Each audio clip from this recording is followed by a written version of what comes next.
오늘은 아름다운 동행이라는 제목으로 은혜를 나누려고 합니다. 오늘 본문 1절을 보면 우리가라는 대명사가 나오는데 오늘 이 본문에만 우리라는 말이 8번 나옵니다.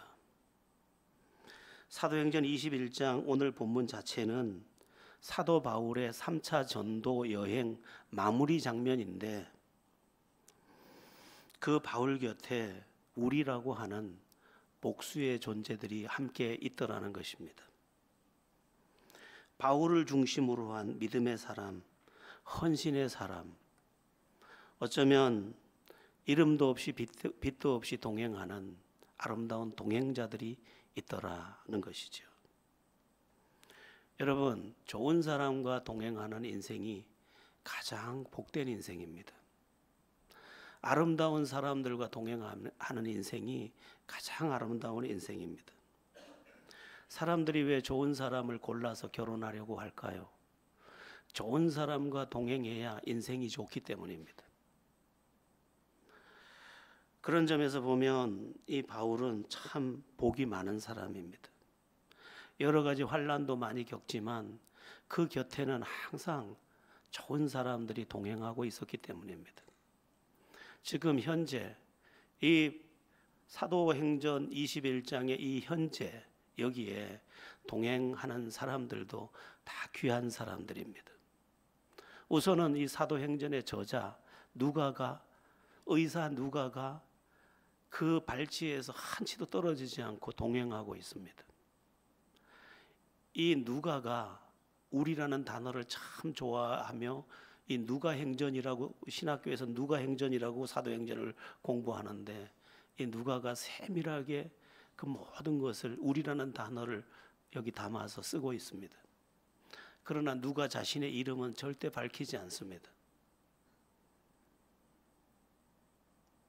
평생의 동력자고 이 누가는 특별히 성령을 아는 사람입니다.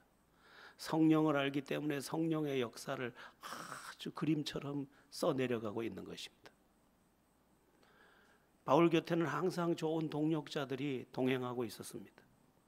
처음에는 바나바, 그리고 고린도에서는 브리스길라, 아굴라, 또 디모데, 이러한 많은 동행자들이 있었고, 아볼로, 에바브로디도, 또 빌립보에서는 루디아, 이런 많은 동행들이 있었습니다. 그러므로 그 사역이 꽃 피울 수 있었고, 그 사역이 열매를 맺을 수 있었고, 그 사역이 하나님을 영화롭게 할 수 있었습니다. 더 중요한 일이 있는데 그게 뭐냐 하면 이들의 동행 가운데 주님이 함께 계셨다는 것입니다. 오늘 본문에도 보면 성령께서 계속 말씀하는 것을 볼 수 있는데 이들의 동행이 하도 하나님의 기쁨이 되니까 주님의 기쁨이 되는 그곳에 주님이 함께 계시면서 주님이 계속 영으로 역사해 주고 계셨던 것입니다. 여러분, 우리의 신앙적 삶과 또 우리라고 하는 교회 공동체 안에 가장 중요한 동행이 뭐냐? 아름다운 동행, 서로 섬기고 서로 주의 몸된 교회를 세워가되 그곳에 주님이 함께하는 교회가 되어야 그게 좋은 동행이 되는 것입니다. 만약에 우리가 수천 명이 모여서 하모니를 맞춰서 오케스트라를처럼 노래한다 할지라도 그곳에 주님이 계시지 않으면 아무것도 아닙니다. 그리고 우리가 함께 모여 찬양할지라도 마음이 나누어져 있으면 그건 아무것도 아닌 것입니다. 그런데 이 바울의 이 걸음에는 아름다운 동행의 사람들이 있었고 그 동행의 자리에 주님도 함께 계셨으니 참으로 아름다운 동행입니다. 지금도 미국에는 그런 교회들이 들어있는데 백인들만 모이는 교회가 있습니다. 그 백인들만 모이는 교회에 어떤 흑인 아가씨가 이제 예배하러 갔다가 문전박대를 당합니다. 흑인은 들어갈 수 없다. 한 번만 들어가서 예배하게 해주세요. 엉엉 울면서 부탁을 했지만 안 된다고 했습니다. 그때 하얀 옷을 입은 한 분이 나타나셔서 나중에 알고 보니 그분이 예수님인데 그분이 이렇게 말씀하시더라는 것입니다. 그렇게 그곳에 들어가려고 애쓸 필요가 없다. 나도 그곳에 한 번도 들어가 본 적이 없다. 주님이 한 번도 들어가지 않은 백인 공동체의 자기들만의 잔치들, 그것을 누가 만들어서 얘기를 했던 그런 장면이겠죠. 주님이 없는 동행, 그리고 서로를 영적으로 세워주며 동행하는 그 동행이 아니라면 슬픈 이야기인 거죠. 그건 교회도 아니고, 그건 동행도 아니고, 그거는 주님의 기쁨도 될 수 없는 것이라는 것을 우리는 잘 알아야 합니다. 자기끼리 좋으면 뭐 하겠습니까? 서로를 섬기고, 또한 그곳에 주님이 역사하고, 그럴 때 우리의 공동체, 우리의 동행에 아름다움이라는 단어가 붙을 수 있을 것입니다. 특별히 우리가 좋은 아름다운 동행을 만나려고 한다면, 좋은 친구와 벗하려고 한다면 내가 먼저 좋은 사람이 돼야 한다는 것도 잘 기억해야 합니다. 우리는 좋은 사람만 만나려고 하지 내가 좋은 사람이 되려고 하지 않는 실수를 많이 범하는데, 내가 좋은 사람이 아니면 좋은 벗은 절대로 생길 수가 없고 좋은 동력자도 절대로 생길 수가 없습니다. 우리가 좋은 사람, 귀한 사람이 되어서 내 곁에 좋은 동행이 생기도록 그렇게 살아갈 수 있어야 할 것입니다. 이 부분에 대한 중요한 말씀이 하나 있는데 잠언 22장 11절입니다. 잠언 22장 11절, 이 본문에 굉장히 중요한 말씀이 나옵니다. 합독해 보겠습니다. 마음의 정결을 사모하는 자의 입술에는 덕이 있으므로 임금이 그의 친구가 되느니라. 마음의 정결을 사모하는 어떤 사람, 그리고 그 입술에 덕이 있는 사람이 여기 있다면 임금도 그의 친구가 되고 싶어 한다는 것입니다. 반대로 말하면 마음이 지저분하고 마음이 악하거나 교묘하고 그 입술에 덕이 없으면 다 피한다는 거예요. 좋은 동행은 저절로 성립이 되는 것이 아닌 것입니다.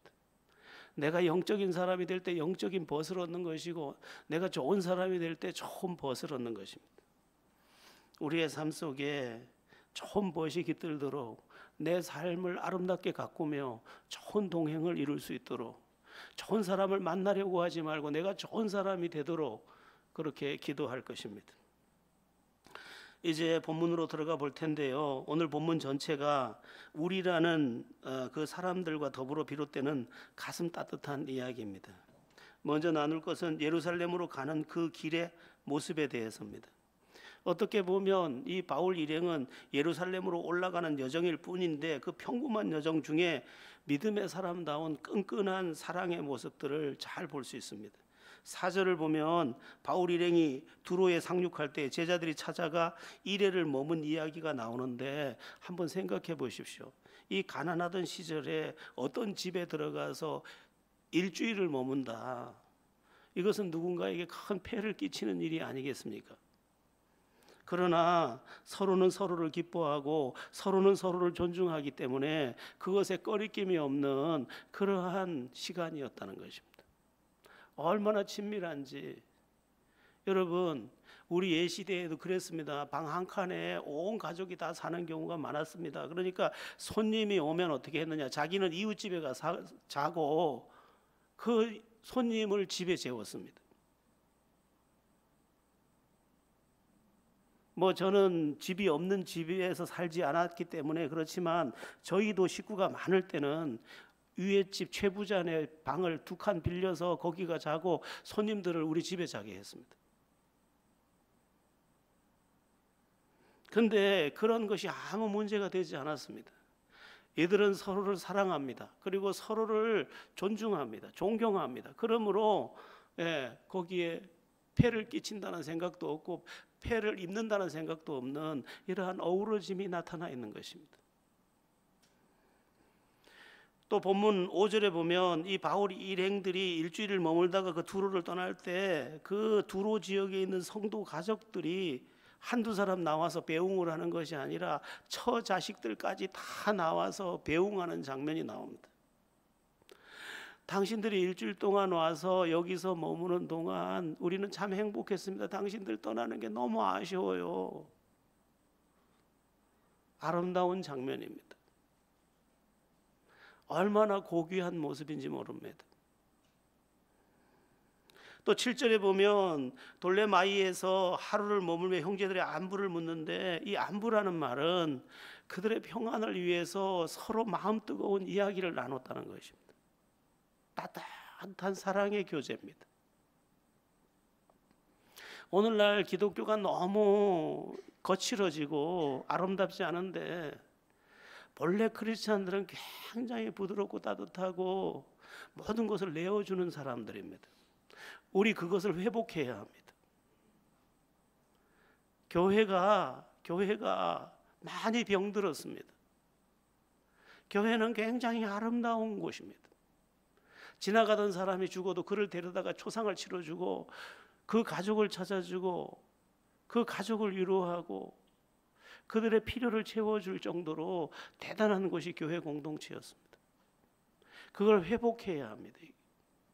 교회가 많이 물량주의에 그리고 물질 신앙에 너무너무 전복돼 버렸습니다.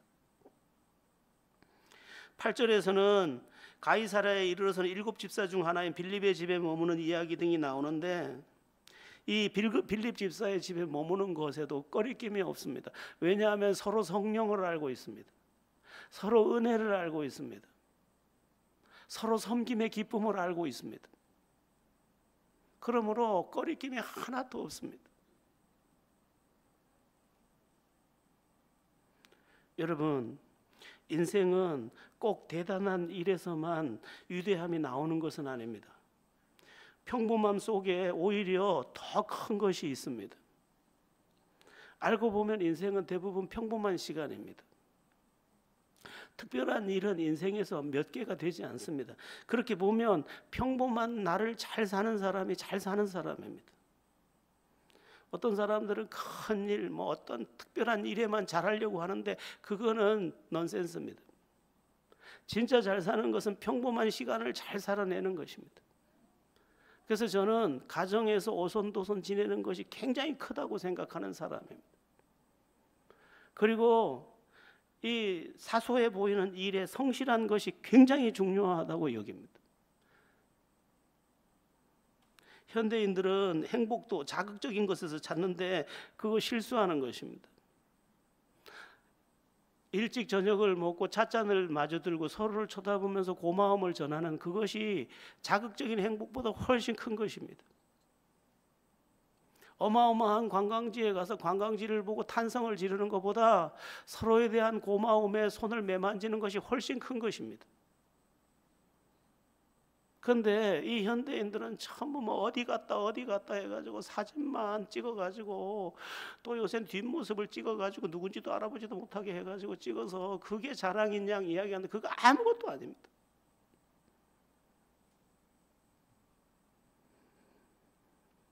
더 중요한 사실이 있는데, 평범한 날에 행복하지 못한 사람은 비범한 날에도 큰 일을 이룰 수 없다는 것입니다.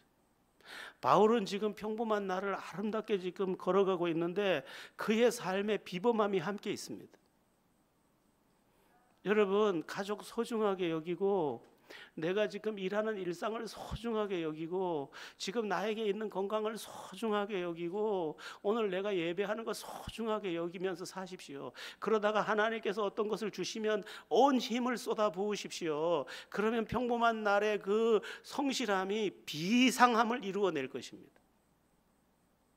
그리고 가정을 좋아하십시오. 아내를 좋아하십시오. 자식들과 더불어 이야기하는 것을 좋아하십시오.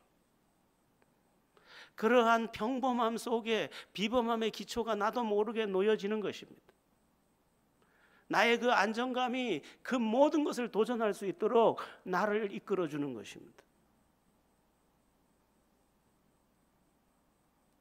바보같이 여행을 가야지만 행복한 거죠. 그렇지 않습니다. 물론 여러분 가끔 기회가 되면 여행도 하십시오. 그러나 그 여행에 가는 그곳에 여러분의 아내가 함께 있으면 좋겠고, 여러분의 남편이 함께 있으면 좋겠고, 여러분의 자녀가 함께 있으면 좋겠습니다.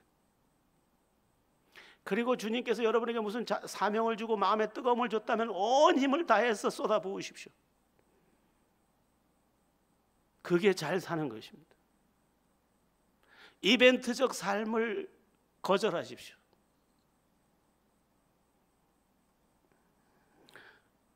이 바울 일행은 이 평범한 그 길에서도 감동을 잔잔하게 우리에게 전해주고 있습니다. 우리의 삶에도 별 대단한 게 없지만 저희 부부가 걸어가는 게 누구에게 감동이 되겠습니까? 그러나 우리의 맞잡은 발은 두 사람 사이에는 얼마든지 감동이 될 수 있습니다. 그리고 나에게 어떤 목숨을 걸 일이 있으면 목숨을 걸 힘이 내가 마주 잡았던 팔에서 솟구치고 그 기초가 내 모든 것을 하게 할 것입니다. 평범함을 잘 살아내는, 그래서 저는 밥 먹는 걸 굉장히 중요하게 생각합니다. 먹으면서 쳐다보고 고마워하고 우리의 삶 속에 평범함의 승리가 있기를 예수의 이름으로 바랍니다. 오늘 본문에서 우리가 같은 내용을 가지고 또 다른 방면에서 생각할 것은 이 사람들의 섬김에 대한 것입니다. 제가 이미 말씀을 드렸지만 지금 두로의 어느 집에서 7일을 머물고 빌립 집사의 집에서 또 머물고 뒤에 가보면 16절에 야손의 집에 머물게 될 것인데 어떻게 그 집을 갈 수 있었을까? 서로 앞을 다투어 자기가 섬기려 했기 때문입니다. 아니 바울 선생님 두로까지 왔는데 저희 집에서 주무셔야죠. 저희 집에 머물러 주세요. 빌립 집사도 저희 집에 머물르세요. 저희 내 딸이 선생님과 은혜를 나누고 싶어 합니다. 야손도 지금 이 바울을 자기 집에 모시기 위해서 동행하고 있는데 야손도 제가 같이 가겠습니다. 저희 집에 머무르셔야 하잖아요. 저희 집이 거처가 되셔야 되잖아요. 그러면서 전부 지금 섬김과 헌신을 쏟아붓고 있는 그러한 모습입니다. 이걸 전체를 연결해 보면 섬기는 헌신의 사람들이 집을 내주고 밥을 내주고 이부자리를 내주고 모든 마음의 중심까지 다 내어준 것이 바울을 통한 세계 복음화의 기치가 됐다. 그 이야기가 아니겠습니까?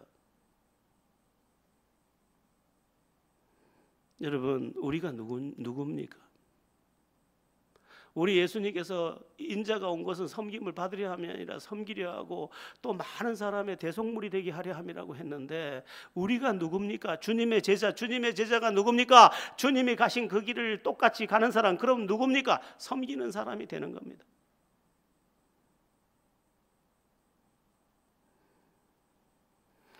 나도 주님의 일을 위해 내 집을 내어드리고 처소를 내어드리고 이부자리 내어드리고 내 먹을 양식 내어드리고 섬기는 자리에 있는 사람, 그가 크리스찬이라는 것입니다.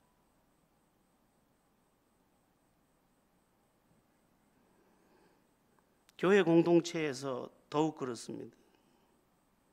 우리가 지금 교회라는 공동체의 이름으로 지금 동행하고 있는 중입니다. 이 동행의 길에 우리는 어떤 마음을 가져야 되느냐? 섬기려는 마음을 가져야 되느냐? 내가 교회를 섬기고 지체를 섬기고 목회자를 섬기고 또한 직분자들을 섬기고 같이 섬기면서 가는 것입니다. 교회가 교회 되도록 섬기면서 가는 것입니다. 사실 이 당시 사람들의 형편은 매우 어려웠습니다. 그리고 이들의 신분도 높은 신분이 아니라 하급 신분입니다. 하루 벌어서 하루 사는 사람들이 바울 일행이 한두 사람도 아닌데 그 사람들의 먹을 거, 입을 거, 덮을 거, 그 씻을 거 모든 것을 다 해주는 것은 상당한 섬김이 필요했을 것입니다. 그런데 섬기려고 하자 섬길 수 있는 길이 열린 것입니다. 여러분 섬기려고 하면 섬길 수 있습니다. 하려고 하면 할 수 있습니다.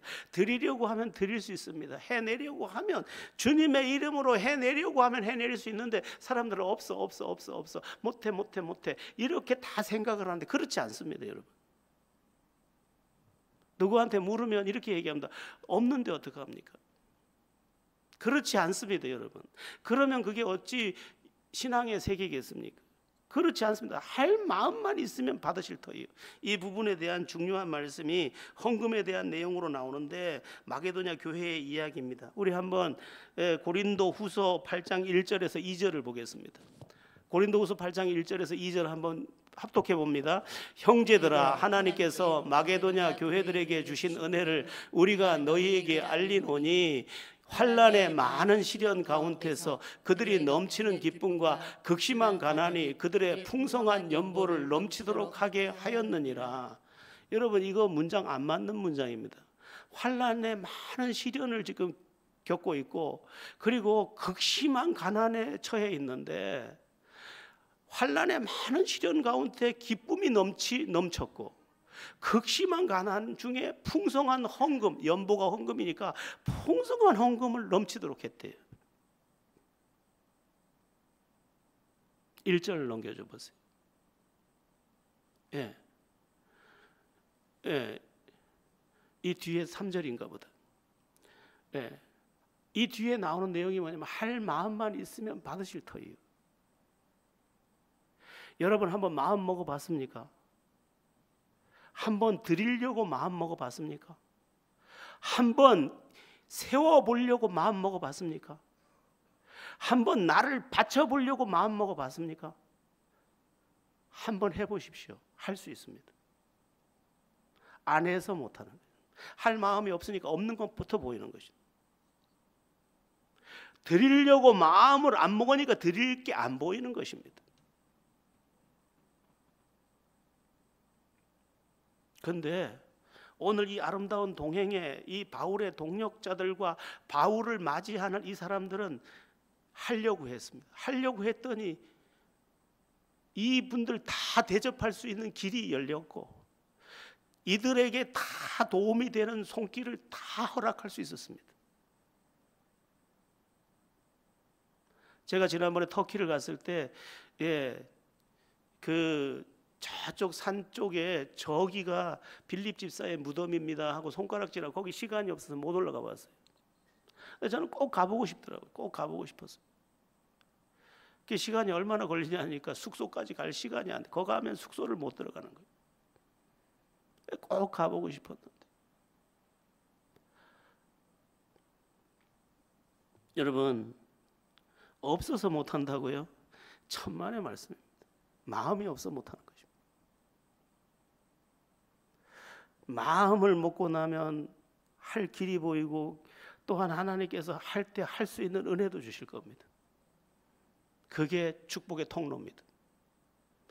그래서 할 마음을 먹고 했더니 하나님이 할 수 있게 해주시고 그래서 했더니 하나님께서 공급하시고 그러면서 막혔던 관이 열리듯이 이제 쏟아져 나오는 것입니다. 그리고 나는 통로로 쓰임을 계속 받는 것입니다. 너는 축복의 통로, 우리가 노래하는 것으로 끝나서는 안 되는. 할 마음만 있으면 받으실 터이요. 중요한 이야기입니다. 누가 저한테 물었습니다. 형편이 어려워서 11조 이거 어떻게 해야 될지 모르겠습니다 하고 청년이 물었어요. 제가 딱 대답해 줬어요. 그냥 하면 돼. 마음만 먹으면 되는 거야. 마음을 안 먹으면 힘들어. 마음을 먹는 그 순간 주님이 은혜도 주셔. 여러 가지가 마찬가지입니다. 오늘 정몽란 선교사님이 왜 중국에 가 있습니까? 마음 먹었더니 거기 가 있는 거예요.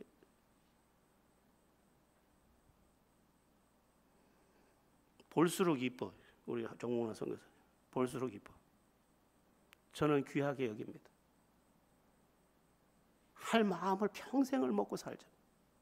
형편이 안 됩니다. 지금 갈 수 없어요.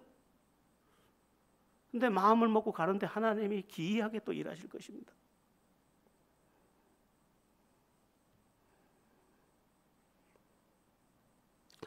교회는, 특별히 교회는 매우 중요합니다. 제가 교회를 강조하면 부담이 될까 봐 교회 이야기를 덜 하는데, 교회는 뭐냐면 사람이 만든 것이 아닙니다. 사람이 설계한 게 아니에요. 인간이 디자인한 게 아닙니다. 예수 그리스도께서 피 흘리시고 부활 승천하시고 성령을 보내서 성령을 통해서 탄생시킨 곳이 교회 공동체입니다. 위로부터 내려온 것입니다.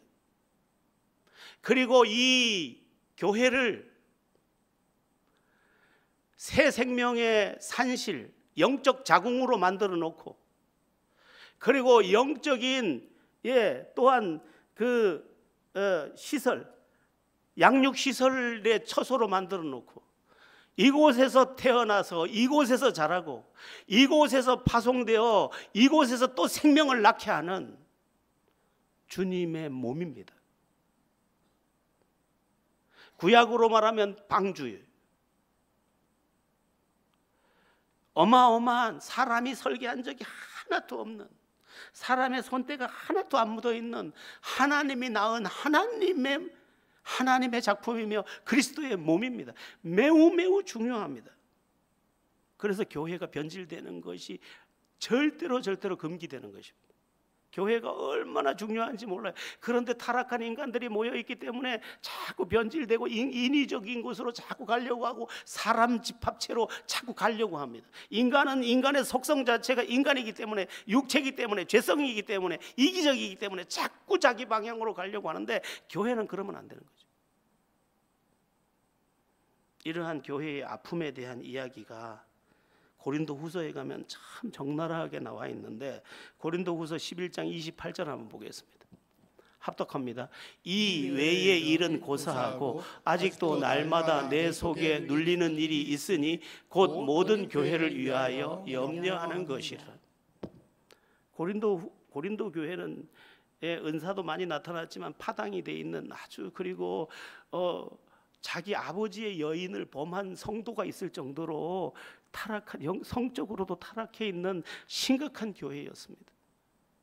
그러니까 그것을 나는 염려한다. 교회를 위한 염려가 자기를 누르고 있대요. 그런데 위에 이 중요한 말이 나오면, 이 외의 일은 고사하고, 이 외의 일은 고사하고, 이 외의 일이라는 말이 매우 중요합니다. 이 외의 일이 뭘까? 28절 이전에 나오는 본문의 23절부터 이 외의 일이 나옵니다. 23절부터 한번 27절까지 읽어보겠습니다. 그들이 그리스도인의 일꾼이냐 정신없는 말을 하거니와 나는 더욱 그러하도다. 내가 수고를 넘치도록 하고 옥에 갇히기도 더 많이 하고 매도 수없이 맞고 여러 번 죽을 뻔하였으니, 유대인들에게 40에 하나 감한 매를 5번 맞았으며 3번 태장으로 맞고 1번 돌로 맞고 3번 파선하고 일주야를 깊은 바다에서 지냈으며 여러 번 여행하면서 강의 위험과 강도의 위험과 동족의 위험과 이방인의 위험과 시내의 위험과 강야의 위험과 바다의 위험과 거짓 형제 중에 위험을 당하고 또 수고하며 애쓰고 여러 번 자지 못하고 줄이며 목마르고 여러 번 굶고 춥고 헐벗었노라. 이게 이 외의 일은 고사하고요. 내가 죽을 고비를 여러 번 넘겼고 매도 수없이 맞고 감옥에도 갇혔고 바다의 위험, 동족의 위험, 굶주림, 그거 내 생애 전체의 간증입니다. 그러나 그것보다 그건 고생이라고 할 것도 없습니다. 나에게 걱정거리가 있다면 교회가 걱정입니다. 이 말이에요.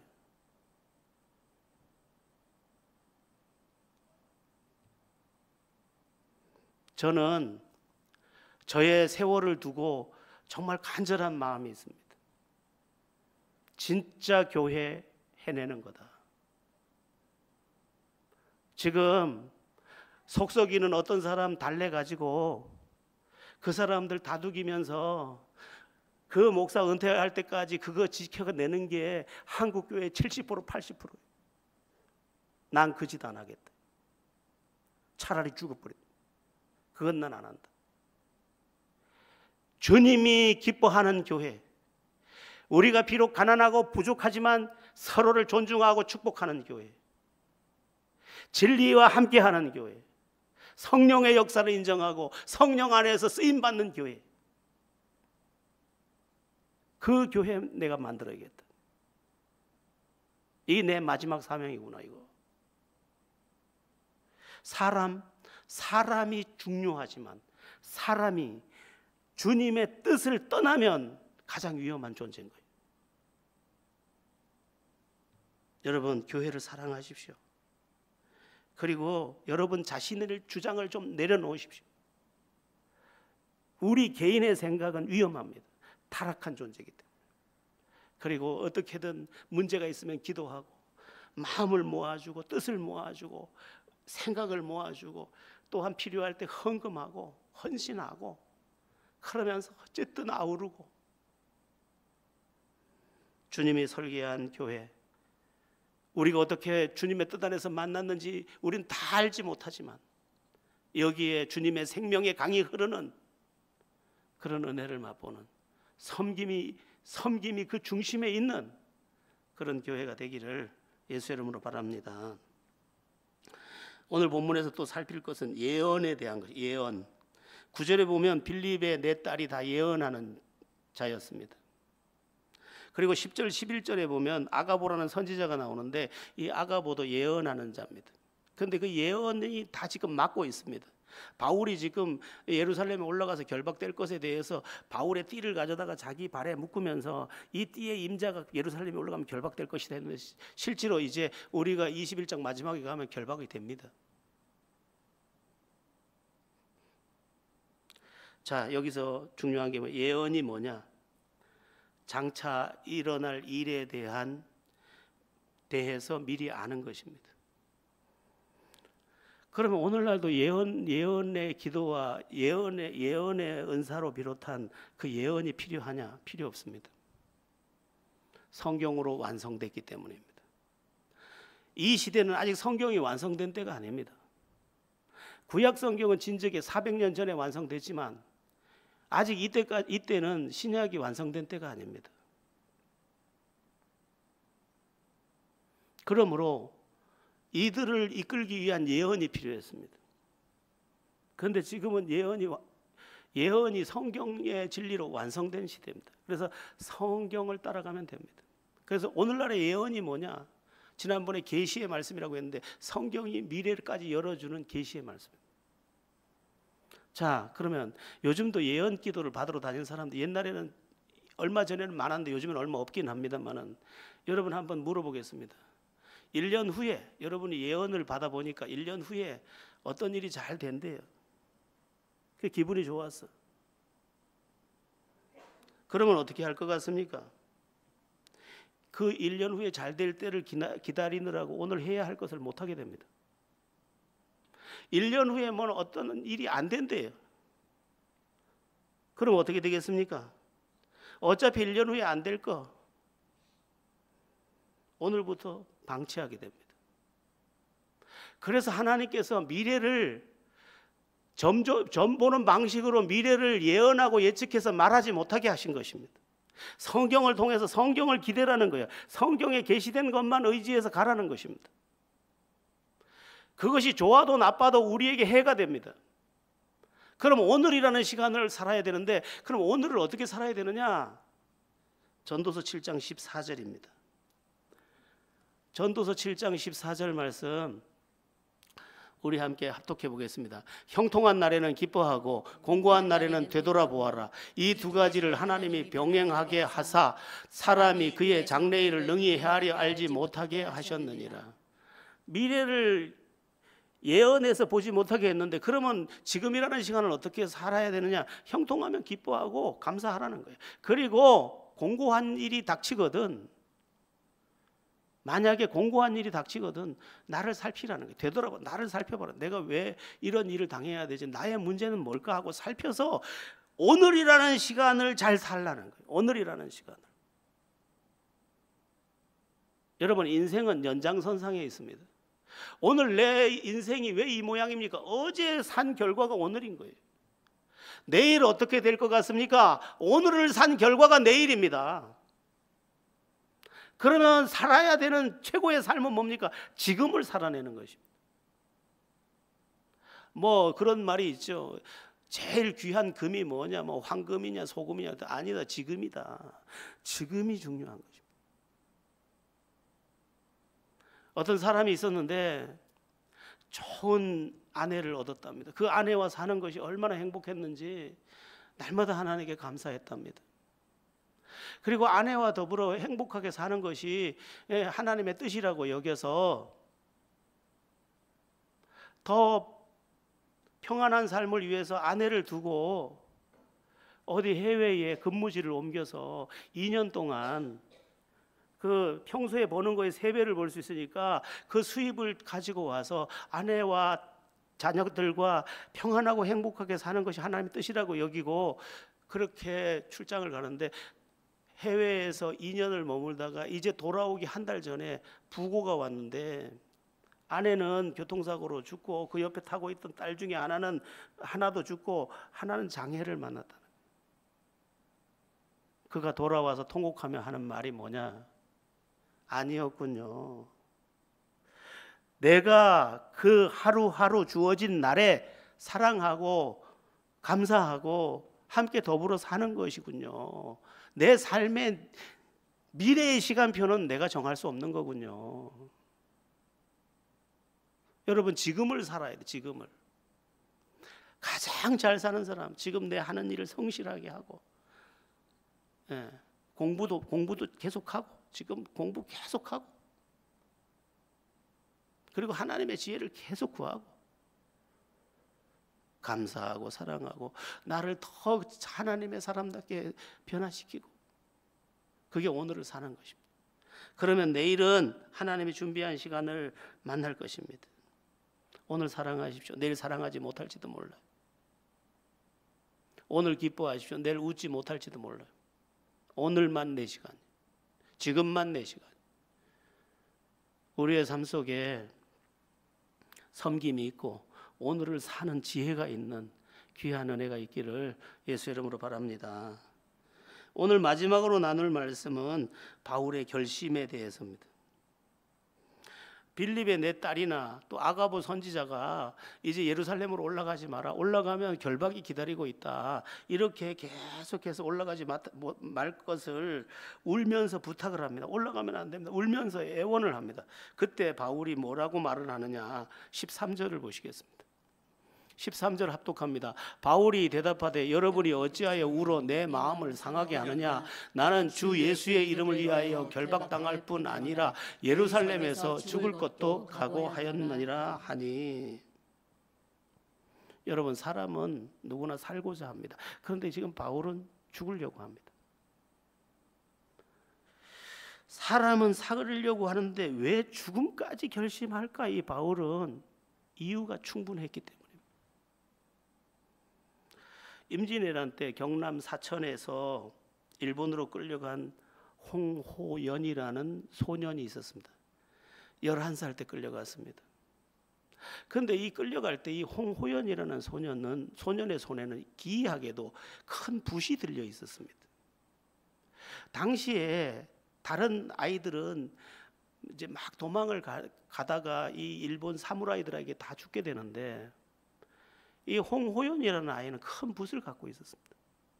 그런데 이 당시 일본에 420년 전에 일본은, 한 50년 전에 일본은 사무라이들이 글을 몰랐습니다. 사무라이들이 대체로 글을 몰랐는데 한 아이가 큰 붓을 들고 있으니까 얘가 귀한 애라고 본 것입니다. 그래서 얘만을 데리고 갑니다. 얘를 데리고 갔는데 규슈 지방의 어느 영주의 집에 보내집니다. 근데 이 글을 쓰는데, 일본도 한문을 쓰지 않습니까? 한자를 이제 저렇게 변해서 쓰는데 글이 예사롭지가 않은 겁니다, 얘가. 그러니까 이 영주가 얘를 공부를 시키고 뒤를 봐주면서 얘를 자신의 가신처럼 만들고 이 아이를 이제 자기의 사무라이로 삼습니다. 근데 그때도 많이 잡혀온 아이들이 다 죽는데 어쨌든 살아남는 방법이 하나밖에 없습니다. 자기가 이 글 재주가 특별해야만 살아남는다는 것을 알고 그 주인에게 충성을 다 하면서 이 글을 썼는데, 뭐 여러 사찰이나 중요한 곳에 현판을 이 사람이 쓸 정도로 유명했습니다. 수많은 위기를 겪습니다. 죽을 위기를 계속 겪고 자기도 거기서 결혼을 해서 자식을 낳았는데 여러 가지 차별을 수도 없이 겪는데 70세가 되던 해에 경남, 원래 산청 사람인데 경남 산청으로 돌아가려고 시도를 하는데 배를 타기 직전에 주인이 보낸 전갈에 의해서 그 발이 묶여버립니다. 그리고 다시 돌아가서 그 죽은 밑에서 자기의 생애를 보내는데 그때 자기가 받는 월급이 있는데 그것을 반으로 삭감해 달라고 요청하고 나머지를 자기 자녀들에게 달라고 요청을 합니다.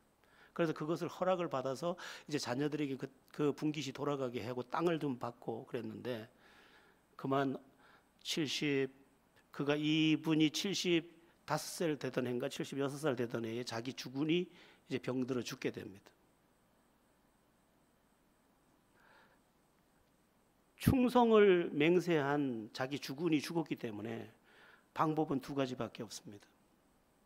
하나는 자기 집을 돌보기 위해서 뭔가를 지금 해내야 하는데 충성을 맹세한 사람이 주인이 죽었는데도 불구하고 할복 자살을 하지 않으면 그 모든 돌아갔던 것이 뺏기기 때문에 주인이 죽은 것을 애통하는 것을 위장하면서 자결을 선택합니다. 그래서 76살에 할복 자살을 합니다. 왜 죽습니까? 자기가 낳은 벌써 손주들까지 태어나서 이 뛰어다니는 저 아이들을 다 살리기 위해서 저들의 먹을 거리를 다 지키기 위해서 할복을 합니다. 그리고 얼마 전에 420년 만에 그 후손들이 와서 이제 그 홍씨 집안 집성촌 산청의 집성촌에서 만나면서 이제 420년 전에 헤어졌던 그 뼈가루의 만남을 가지는 시간이 있었습니다. 자식을 살리려고 죽음을 선택한 거죠. 그럼 사도 바울은 왜 죽으려고 할까? 왜 죽음도 각오하고 있을까? 죽음을 불사할 만큼의 복음의 생명이 내 안에 있어서 이것만 터뜨릴 수 있다면 죽는 것도 유익하다고 여겼기 때문입니다. 여러분, 십자가의 복음이 진짜 들어간 사람, 성령에 의해서 진짜 복음에 사로잡힌 사람은 살려고 하기보다는 이것을 터뜨리기 위해서 생애 전체를 씁니다.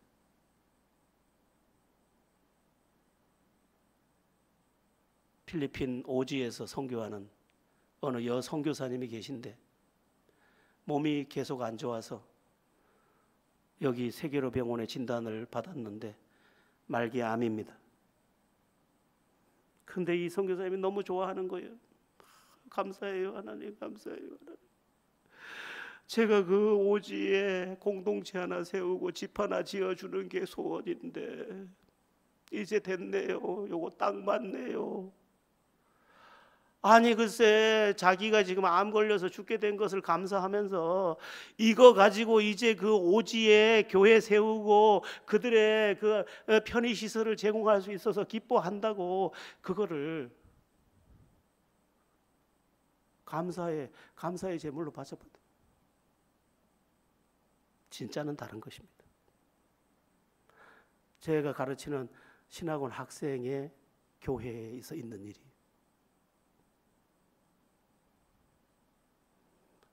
우리가 진짜일까?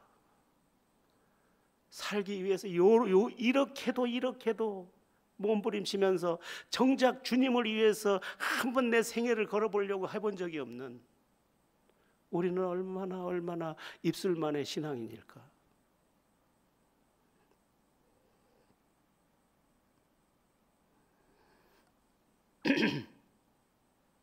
복음은 여러분의 심장에 도착했습니까? 주님은 여러분 안에 계십니까? 그 주님이 우리의 주인이 되셔서 지금 나를 움직이고 계십니까? 우리가 믿는 복음의 이야기는 이야기가 아닙니다.